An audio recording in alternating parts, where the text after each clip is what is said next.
दशम में आपको पिछले टर्न में वीडियो में हमने भेजा था मानव नेत्र। आज हम मानव में दृश्य दोष क्या होते हैं ये आपको हम बताएंगे। इसका पूरा वीडियो देखिए तब आपको समझ में आएगा। अब देखिए, मानव में दृश्य दोष होते हैं। एक तो आनुवंशिक होता है। आनुवंशिक दृश्य दोष जो होता है उस रोग को हम कहते हैं वर्णांधता, कलर ब्लाइंडनेस। वर्णांधता रोग में हमारे आँख में दो प्रकार की कोशिकाएँ होती हैं। शंक्वाकार कोशिकाएँ जिसको कोन्स कहते हैं, और छड़ाकार कोशिकाएँ जिसको राट कहते हैं। शंक्वाकार कोशिकाएँ हमको रंग भेद का ज्ञान कराती हैं, जिससे हमको अलग अलग रंग स्पष्ट दिखाई देते हैं। यदि आँख में हमारी ये कोशिकाएँ नहीं शंक्वाकार, तो ये पीढ़ी दर पीढ़ी अपने माता पिता से पुत्रों में, उसके पुत्रों में पहुँचती रहती हैं, और इसका कोई इलाज नहीं है। आनुवंशिक रोग है जिससे व्यक्ति लाल और हरे में विभेद नहीं कर पाता, और ज़्यादा वर्णांध व्यक्ति है तो उसको केवल ब्लैक एंड वाइट, काला और सफ़ेद दिखाई देता है। ये आनुवंशिक रोग है। इसके बाद जो और दृश्य दोष हैं उनको देखिए। ये आपके हमने 4 दृश्य दोष लिखे हैं। निकट दृश्य दोष मायोपिया, दूर दृश्य दोष हाइपरमेट्रोपिया, जरा दृश्य दोष और अबिंदुकता। अब हम एक एक दृश्य दोष को आपको समझाने जा रहे हैं। आप समझने का पूरा प्रयास करिए, समझ में आएगा। अब जो निकट दृश्य दोष है, इसको अगर परिभाषित करें तो जो दृश्य दोष होता है वही वस्तु हमको स्पष्ट दिखाई देती है। निकट दृश्य दोष में निकट की वस्तु स्पष्ट दिखाई देती है, दूर की वस्तु स्पष्ट दिखाई नहीं देती है। अब होता क्यों है? जैसे हम इसका आरेख बनाएं निकट दृश्य दोष का। ये मान लो हमारी आई बाल हो गई, और ये हमारा नेत्र लेंस है।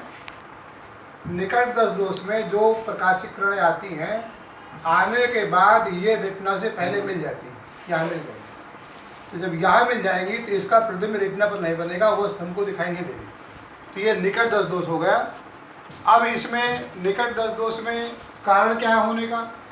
पहला कारण है नेत्र लेंस की जो वक्रता है वो बढ़ जाएगी, जिससे फोकस दूरी घट जाती है, पहला कारण। दूसरा कारण जो हमारा आई बाल है, नेत्र गोलक, इसका अगर व्यास बढ़ गया, मान लो व्यास इतना व्यास था पहले और ये बढ़ के इतना हो गया, तो ये जब व्यास बढ़ जाएगा तो ये दूरी क्या हो जाएगी? ये दूरी बढ़ जाएगी, रेटिना और लेंस के बीच की दूरी बढ़ जाएगी, जिससे हमारा ये निकट दृश्य दोष हो जाएगी। ये होने के कारण हो गए।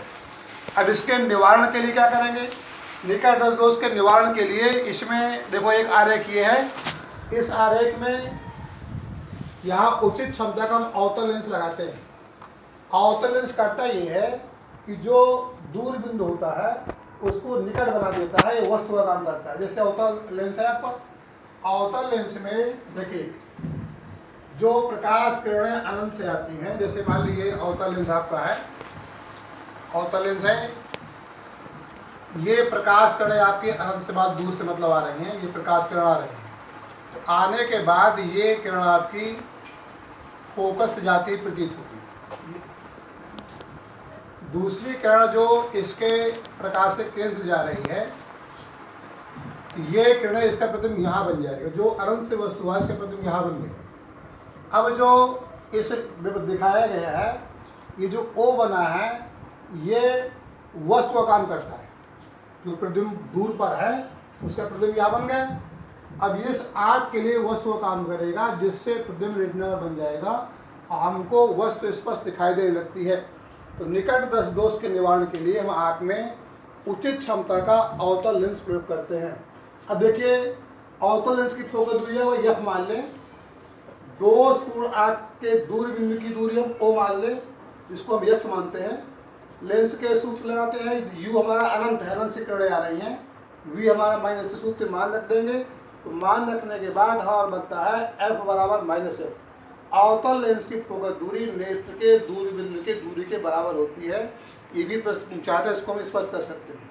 तो ये आपका हो गया निकट दृश्य दोष। अब दूसरा दोष है दूर दृश्य दोष। दूर दृश्य दोष में हमको दूर की वस्तु ही स्पष्ट दिखाई देती है, निकट की वस्तु स्पष्ट नहीं दिखाई देती। इसको हम दूर दृश्य दोष कहते हैं। इस दोष का निवारण कैसे करेंगे? इसमें हम उचित क्षमता का उत्तल लेंस लगाते हैं। अच्छा, होने का कारण क्या है? इसके कारण ठीक उसका उल्टा है। इसमें जो नेत्र गोलक है, जो नेत्र गोलक मान लो इतना नेत्र गोलक हमारा है, ये नेत्र गोलक का अगर व्यास बढ़ गया, ये बड़ा हो गया, तो आपका ये निकट होगा। अगर गोलक का व्यास छोटा हो गया, नेत्र गोलक का व्यास मान लो इतना व्यास था और इतना रह गया, छोटा हो गया, तो रेटिना और ये दूरी क्या हो जाएगी, कम जाएगी, जिससे प्रतिबिंब रेटिना के बाहर निकल जाएगा और इस दोष में आपका प्रतिबिंब रेटिना पर नहीं बनेगा, तो हमको दिखाई नहीं देता था, नेत्र की समझने क्षमता समाप्त हो जाती है। तो जो हमारा प्रतिबिंब कहाँ बनना चाहिए, जैसे ये आँख, भाई ये जो आँख है, ये इसमें कोई दोष नहीं, प्रतिबिंब रेटिना बन रहा है। अब अगर ये आपका गोलक का व्यास छोटा हो गया, इतना व्यास छोटा हो गया, तो ये हो गया छोटा हो गया व्यास, तो अब प्रतिबिंब आपको कहाँ निकल गया, बाहर निकल गया, तो ये प्रतिबिंब रेटिना पर नहीं बनेगा, तो इसको कहते हैं दूरदर्शी दोष, एक कारण हो गया। उसका कारण ठीक उल्टा होता है, उसमें फोकस दूरी घट जाती थी, इसमें नेत्र जो वक्रता है, इसकी वक्रता अगर बढ़ जाएगी तो फोकस दूरी इसमें घट जाती थी। इसका ठीक उल्टा होगा, दूर में इसकी वक्रता घटेगी तो फोकस दूरी बढ़ जाती है। तो दो कारण इसके हो गए। इसको भी दूर करने के लिए कैसे हम प्रयोग करते हैं, जैसे इसमें प्रयोग किया था हमने। इसका चित्र देखिए, ये उचित क्षमता का आपका उत्तल लेंस लगा दिया गया। उत्तल लेंस लगाने से जो ये सामान्य निकट बिंदु है, ये n, तो ये आपका दूर बनेगा।